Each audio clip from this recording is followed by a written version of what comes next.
Samedi 6 septembre 2014. Madame, Messieurs, bonsoir et merci de votre fidélité. Bienvenue dans ce nouveau numéro de Pulsation Week-end. À la une de l'actualité, convoqué jeudi par le juge d'instruction Lamar Bélisaire, le directeur général de la police nationale d'Haïti, Godson Aurelius, se serait engagé à exécuter le mandat d'amener émis à l'encontre de l'ancien président Jean-Bertrand Aristide, accusé notamment de corruption, de trafic illicite de la drogue et de blanchiment des avoirs. C'est en tout cas ce qu'a indiqué vendredi l'agence en ligne pro-gouvernementale ACNN, citant une source policière qui se serait exprimée sous couvert d'anonymat. Le président Michel Martelly a reçu jeudi au Palais national les lettres de créance de 4 nouveaux ambassadeurs accrédités dans le pays. Il s'agit de Caroline Beresford de la Nouvelle-Zélande, Nassiet Zietara de la Pologne, du Sud-Coréen Oh Ha-gun et du Japonais Takashi Fushigami. Tous, ils ont promis de travailler au renforcement des relations avec Haïti. À l'étranger, alors que les séparatistes et l'armée ukrainienne s'accusent mutuellement d'avoir violé le cessez-le-feu, les présidents Vladimir Poutine et Petro Poroshenko affirment que la trêve a été globalement respectée. Les dirigeants européens maintiennent la pression sur Moscou, qui sera l'objet à partir de lundi de nouvelles sanctions. La France est prête à participer dans le respect du droit international à une coalition internationale pour lutter contre l'État islamique en Irak, a déclaré vendredi le président français François Hollande, excluant pour l'heure une action en Syrie. Dans l'actualité sportive, le japonais Kei Nishikori a créé la sensation ce samedi en battant en demi-finale de l'US Open le numéro 1 mondial, le croate Novak Djokovic. Nishikori devient le premier asiatique à atteindre la finale d'un grand chelem. Chez les dames, la numéro 1 mondiale, Serena Williams, a dominé en demi-finale la Russe Katarina Makarova. Elle va tenter de remporter un 6e titre à l'US Open dimanche face à Caroline Wozniacki. Madame, Messieurs, restez branchés pour le développement de ces titres et de bien d'autres.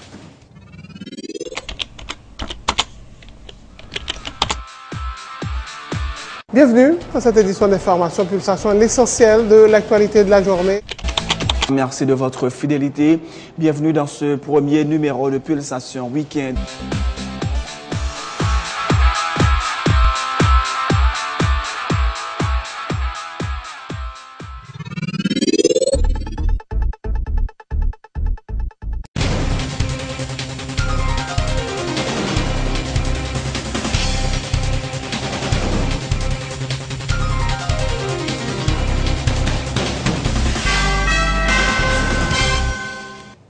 De recherche, bienvenue dans le développement du journal convoqué jeudi par le juge d'instruction Lamar Bélisaire.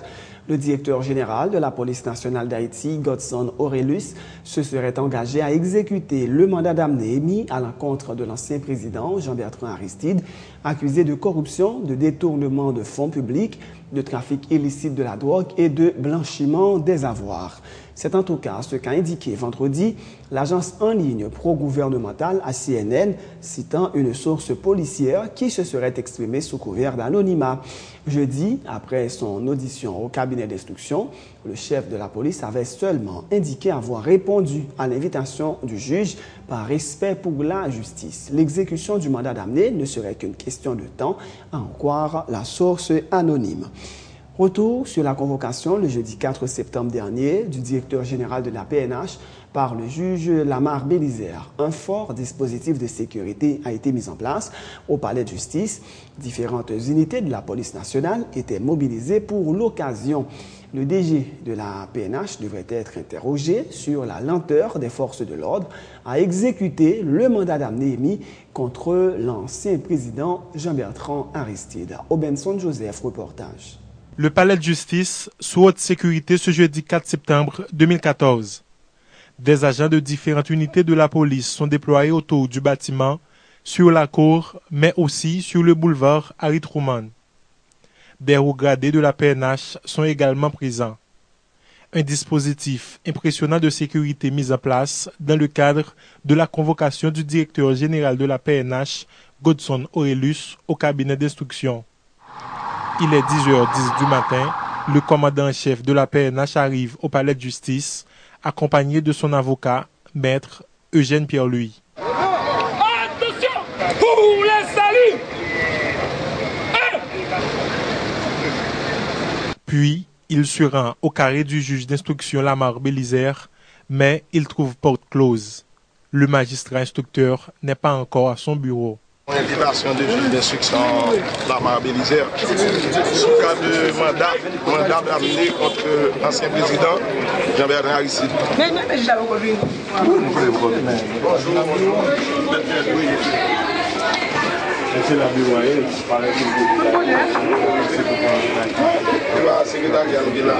Le directeur de la PNH a dû attendre 20 minutes dans le bureau du doyen avant que le juge Lamar Bélizaire ne fasse son apparition.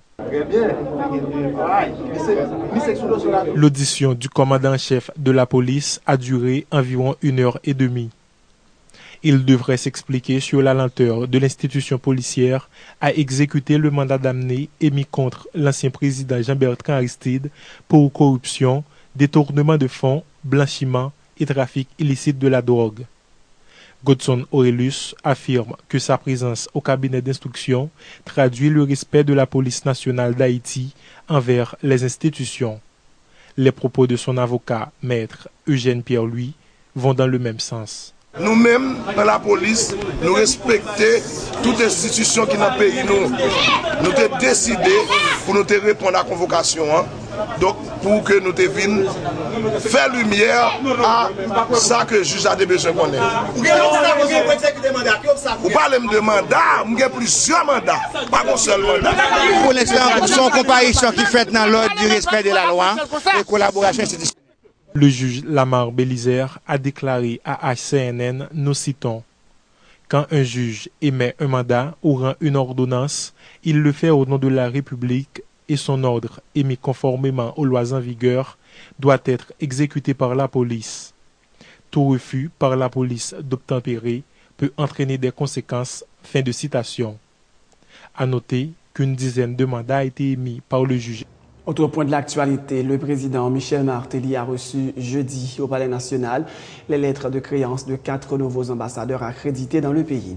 Il s'agit de Caroline Beresford de la Nouvelle-Zélande, Nassiez Tietara de la Pologne, du Sud-Coréen Oh Hang-gu et du Japonais Takashi Fushigami.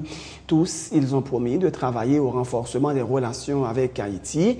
Pour ce qui est de la nouvelle représentante néo-zélandaise en Haïti, Caroline Beresford, elle dit souhaiter que son pays, qui briguera un siège au Conseil de sécurité de l'ONU en 2015, puisse continuer à bénéficier de l'appui d'Haïti pour y parvenir. Je suis ici pour améliorer la relation avec Haïti. L'autre raison, c'est que nous attendons avoir un siège au Conseil de sécurité l'année prochaine, espérons. Nous avons déjà le soutien d'Haïti. Alors, c'est comme ça, nous souhaitons travailler en étroite collaboration avec Haïti. C'est un moment crucial de la présence, de la représentation de mon pays en Haïti. De toute évidence, c'est une très belle cérémonie. Et les conversations avec son Excellence le Président Martelly ont été très cordiales, ainsi qu'avec le ministre des Affaires étrangères, M. Brutus. Il existe actuellement de nombreuses opportunités pour nos deux pays de collaborer encore mieux. Actuellement, un des principaux volets de cette coopération s'exprime dans le secteur technique, commercial et industriel, car vous savez qu'il y a des entreprises coréennes qui sont installées en Haïti et qui travaillent avec une main-d'œuvre haïtienne.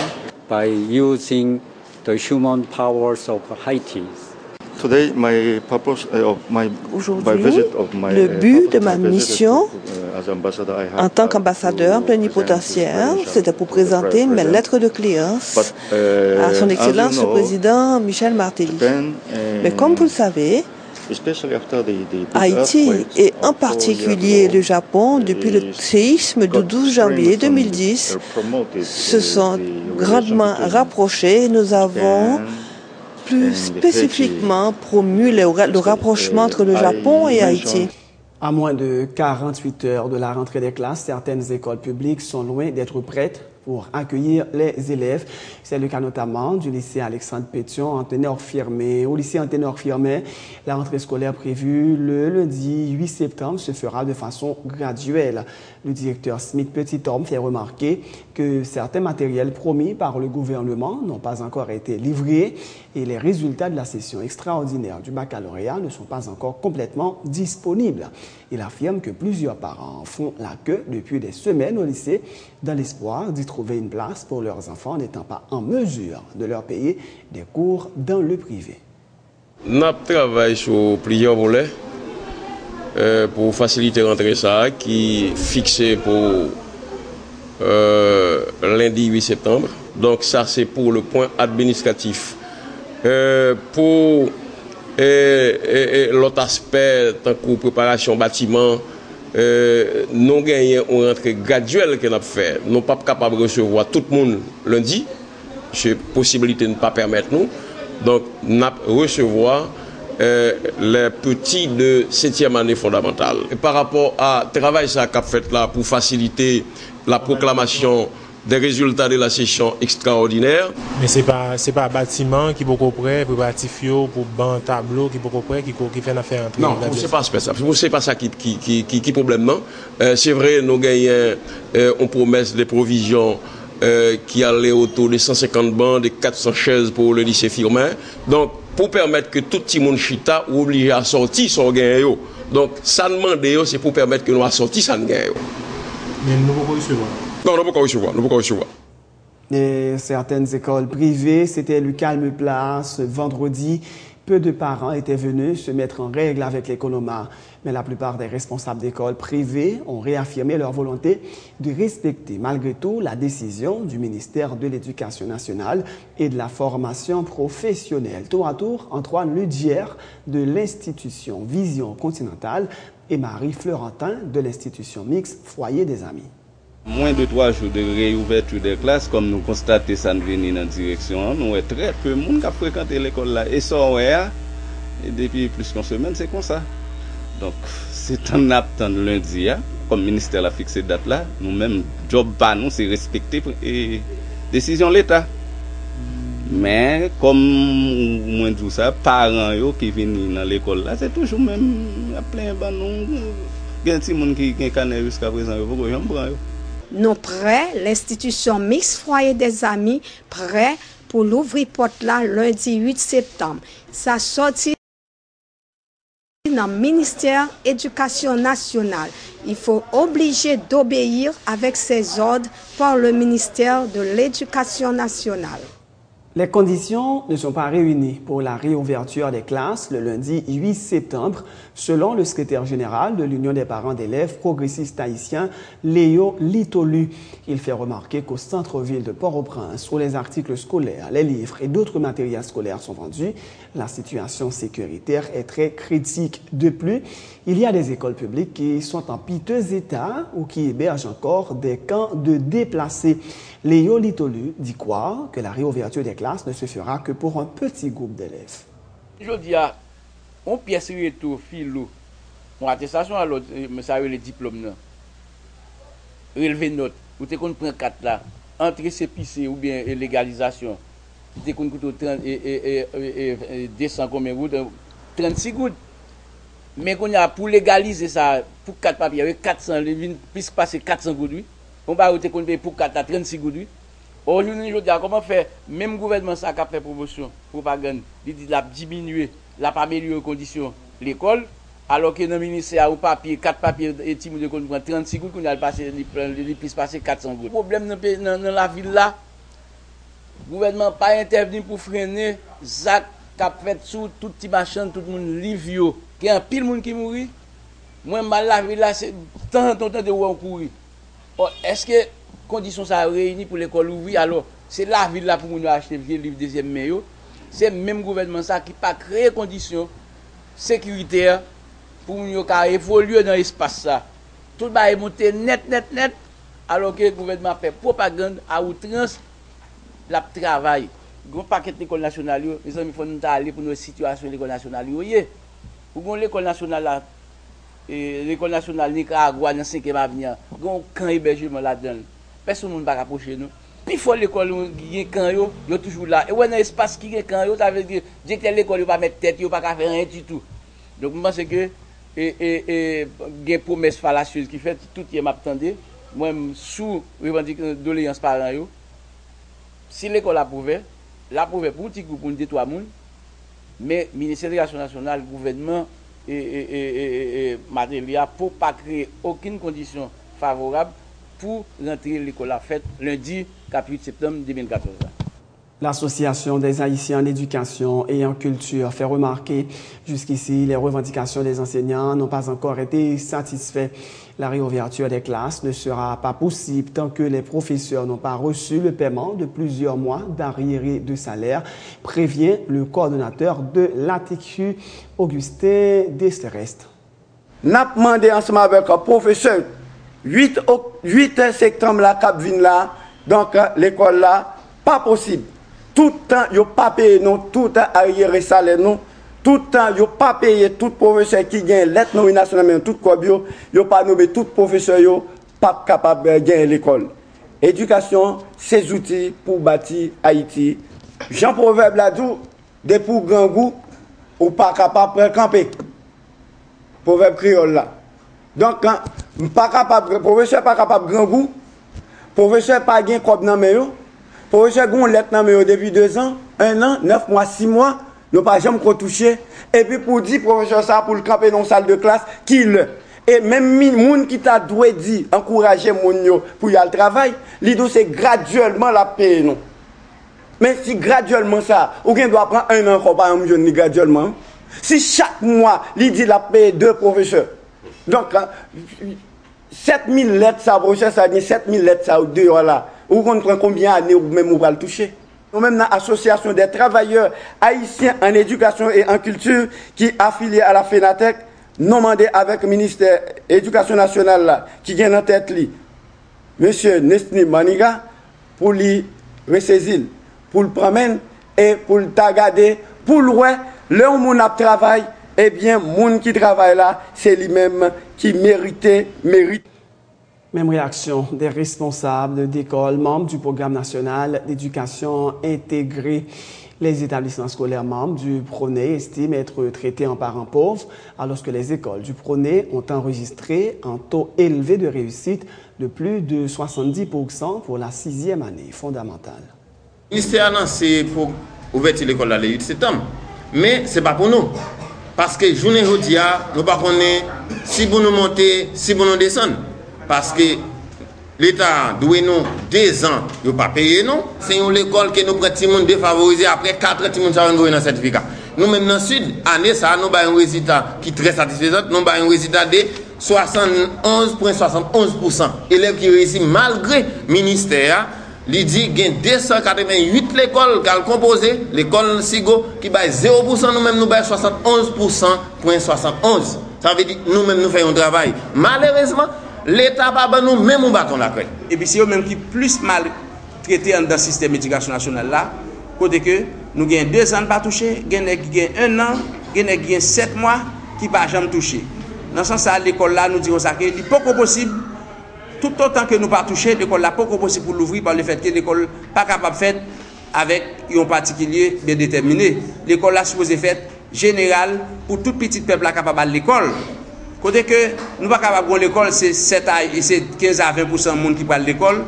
Côté que nous avons n'importe à 75% à 80% de monde qui peut aller à l'école.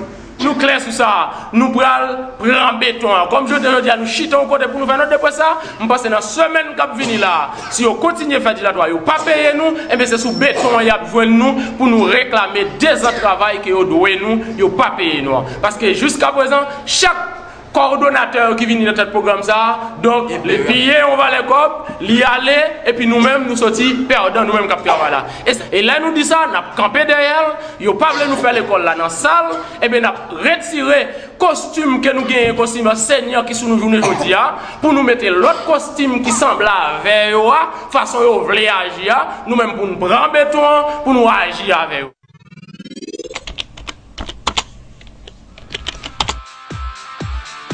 Bienvenue dans cette édition d'information Pulsation, l'essentiel de l'actualité de la journée. Merci de votre fidélité. Bienvenue dans ce premier numéro de Pulsation Week-end.